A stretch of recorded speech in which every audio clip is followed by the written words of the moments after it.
All right, folks, we're going to briefly talk today about theories on prejudice. And so that involves a couple of different approaches in our course this semester. So we're with this chapter, number 4, we're talking about prejudice, discrimination, and racism. So concerning theories on prejudice, we begin with one class of theory or one sort of branch of theory, notably social psychology theories. So, generally, these theories posit that much of the prejudice within our society can be explained simply by in group and out group phenomena.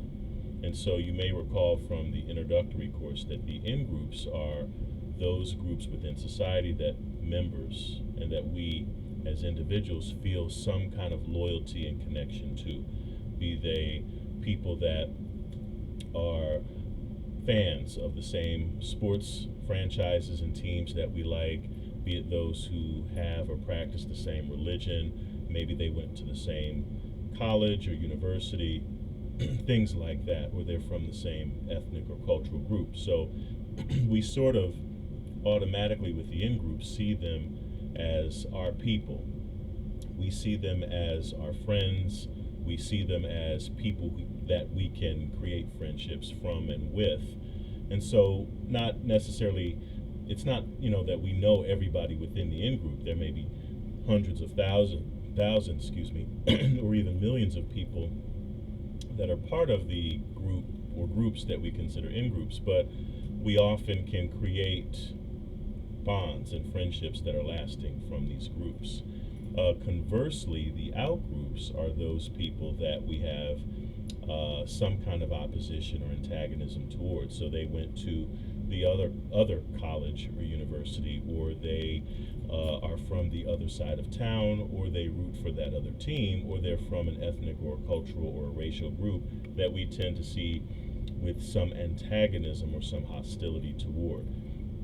And so a lot of the social and social psychological processes within our society break down and break up, if you will, the population into different kinds of groups based upon statuses and roles, but also based upon in groups and out groups. And so theories like the authoritarian personality theory, as well as the scapegoat theory, are really what are operational here. So with authoritarian personality, you're often looking at the theory basically saying that there are rigid status conscious members of our society, particularly the white majority. They are less likely to see minorities as people like themselves. They're much more likely to attribute negative characteristics to them, to derogate them as a means of coping and achieving some kind of group solidarity. So much of what we know about authoritarian personality theory comes from the great work of Theodore Adorno.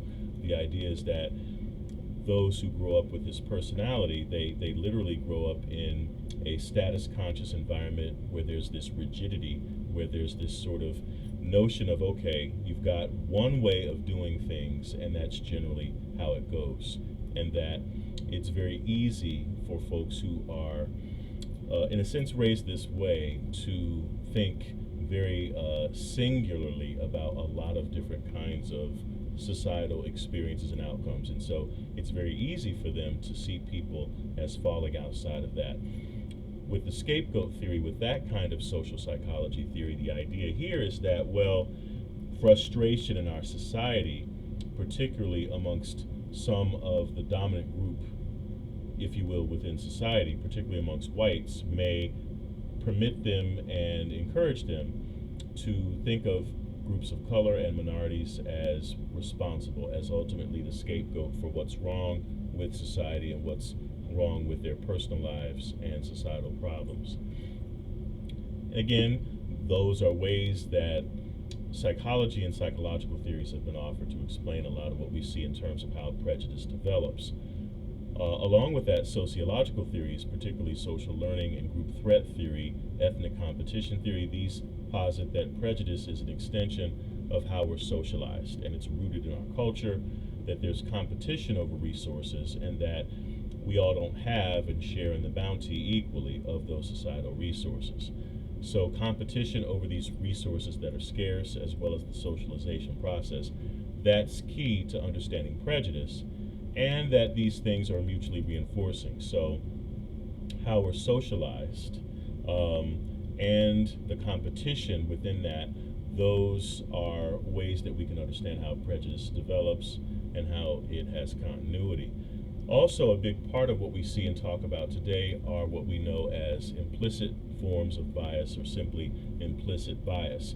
Stereotypes, attitudes that we unconsciously have that affect how we behave, what we decide to do, and what we think and believe and try to think and know in terms of our own understanding. So the presence of these biases that we have that are just right there, they're inherent to us, things that we may tend to think about certain racial groups, about certain ethnic groups, about people of certain gender, if you will, identities and sexual orientations. These are examples of these, again, hidden ways, hidden biases, hidden sorts of ways that we may think. If we have these, the presence of these reinforces the inequality that we have and see that those groups experience as minorities within our society, particularly in terms of race, in the case of what we're talking about this semester.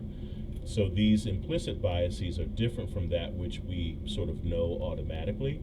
Again, it's different going beyond just simply the in-group and out-group stuff, that quite frankly, these are things that we may not necessarily believe or know about ourselves. We just think, okay, well, hey, I treat everybody the same and no one has to worry about my intentions. But we know through implicit bias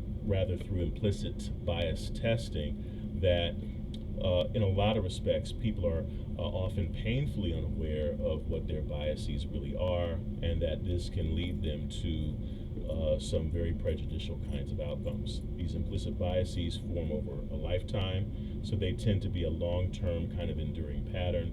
They are individual, housed and experienced by individuals, but they're also a social construction. We have a mass media, we have the criminal justice system, and we have law enforcement, we have the government, we have social media, we have, for instance, entertainment institutions and communication institutions, we have an economy, we have a number of institutions in our society that have enormous power that are a part of that social construction process. And so that's a big part of how these implicit biases are created and reinforced and sustained. However, we can change, we can challenge, we can find ways to remove ourselves from these implicit biases. And so implicit bias testing is a great way of discovering, okay, what do we really believe about certain kinds of people under certain kinds of conditions in particular, and what are we more likely to do about that? So we can, again, make changes if we are aware and we are willing to act accordingly. Also, one other additional way that we often see prejudice and discrimination in our society are in the form of microaggressions. So small, subtle forms of aggression that tend to present as subtle verbal and nonverbal insults and derogatory remarks that are directed at a person, typically directed at someone who's from a marginalized group, so from a group of color, for instance. So if we're thinking about Black, Indigenous people of color, if we're thinking about those from BIPOC communities for short, often these are a daily occurrence. So glares we may get, stares if we're in places that people don't think of us as belonging there or as familiar. This can be in our own neighborhoods, in our own apartment buildings, wherever we transact our daily business and our daily lives. It can be at our place of work. So these kinds of things, we sometimes wonder, are they happening to us? Is that really what's going on? And that's a big part of what makes microaggressions rather so challenging and so difficult to deal with. And so there are layers of stress that we know that they add to the body, and that they add to the difficulties of coping with racism, particularly in terms of the health disparities that people of color are much more likely to experience.